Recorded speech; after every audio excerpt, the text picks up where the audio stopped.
Chapter 31. Why? Don't look at me with that face. I know that what I'm doing is foolish. Yu Jong-san waved his hand as if he was annoyed.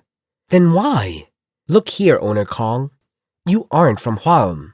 Owner Kong's face went blank. What now? You arrived later and are the son-in-law of the man who owned the pavilion previously. You don't understand what Mount Hua means to those who were raised in Hwaum. No!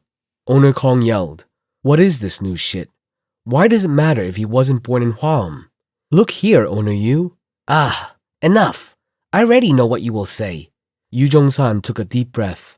I know that in a world where everything is money, even Hwaum is for sale. Owner Kong looked at the man with a puzzled face. He wondered what would be said next. But I am a person of Hwaum. And what does that have to do with this? Those who were born and raised here grew up listening to the legends and tales of Mount Hua.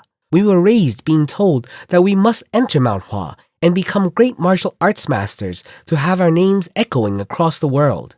It is still revered even for those of us who lack talent and can never enter. That's how great Mount Hua was, and we grew up listening to those legends and how they protected not just the world, but us as well.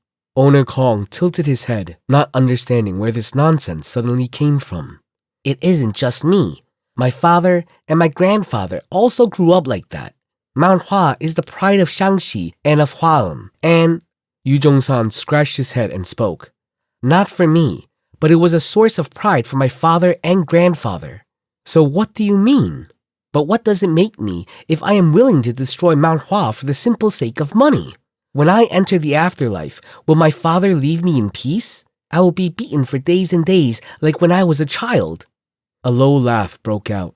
Owner Kong turned his face. The laughter died down, and the others lowered their heads. So, for these sentiments, you are giving up a fortune. Giving up what? Didn't you hear the sect leader say he would give it back later? And you believe that. There is no reason not to believe. What are we going to do with that money anyway? Yu Jong-san spat on the floor. A person like you will take the money and move away. There will be plenty of ways to spend the money. If you go to places like Hangzhou, then you'll be able to play around without any worries. But I've spent my whole life in Hwaum. Where will I go with the money I earn? Should I spend it all on alcohol? That's not very fun for me. Yu Jong-san smiled. It wasn't a funny situation. He climbed the mountain enamored at the thought of receiving a large fortune. He was exhausted and wanted his money, but what was he saying now? Maybe I've gone mad. He would never do this in his right mind. Yu Jong-san knew that. But you will regret it. Of course I'll regret it, damn it. Do you think I'm saying this because I don't know I'll regret it? I know better than you. Of course I'll regret it.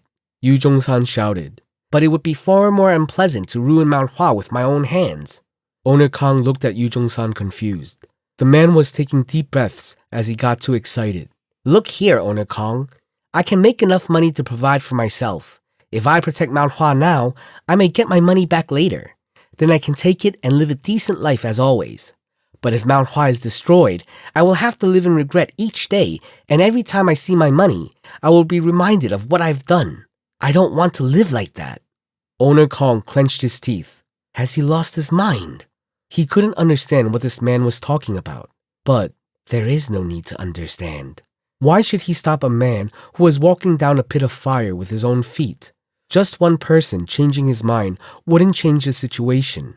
Do whatever you want to. It won't change anything if you do it alone.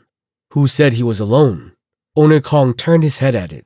Owner Saw Moonjong walked up and stood next to Yu Jong-san. What are you doing? Can't you see? Owner Kong frowned. But it wasn't just that one man. Perhaps the words of Yu Jong-san were the trigger.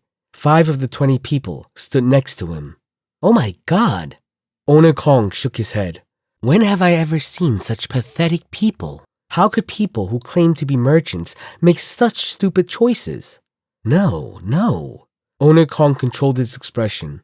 If it wasn't for Mount Hua, they would have never made such a choice. I suppose that's how truly absolute their influence is here. If you're swayed so easily by your emotions, you won't be able to make the right judgments.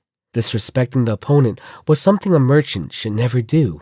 It was the right time to think about the potential of Mount Hua, which was being displayed right now. Owner Kong looked at the people who went to the other side.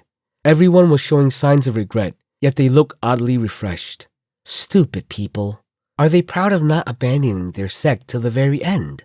This is only meaningful while Mount Hua exists. Even if the payment is postponed, Mount Hua won't be able to afford to pay the rest of the merchants. They've lost out on a fortune due to a moment's misjudgment.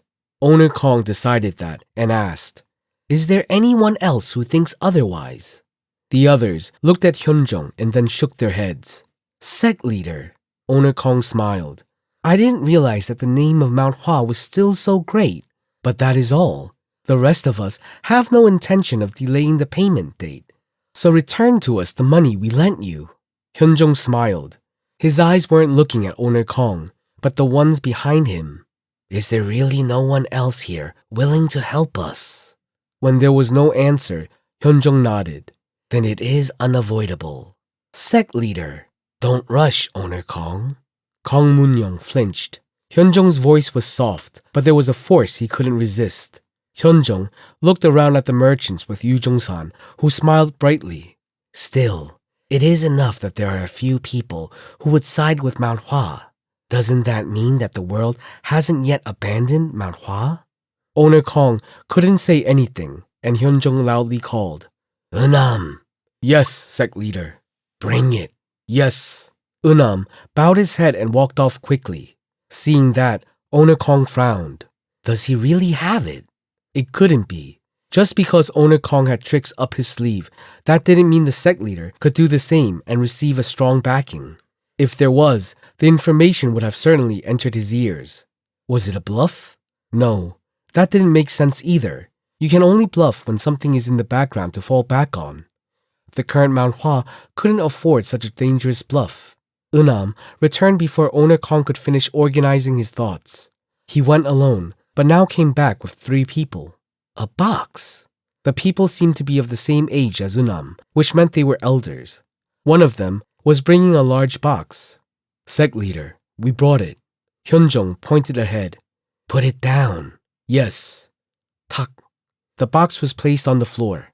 Owner Kong looked down at the chest, then back up and asked, "This?" "There is a fortune in that box. Check for yourself." "Fortune?" "Yes." Owner Kong looked at the box with suspicious eyes. "I don't think he is playing with me." The Hyunjong that he knew wasn't a sly man who would joke in this situation. So was there money in this box? Various thoughts came to his mind, but now wasn't the time to think. A box of money was right in front of him, so why bother thinking about it?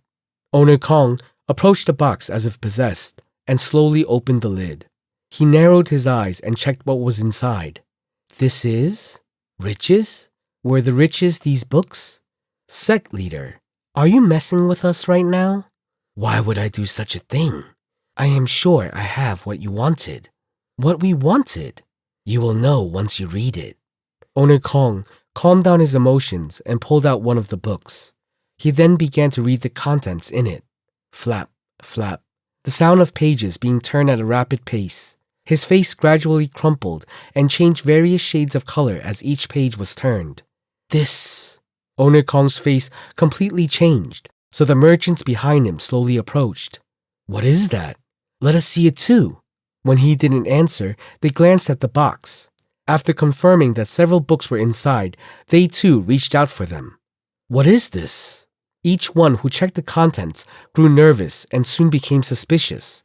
Aren't these ledgers? Yes. Hyunjong nodded his head.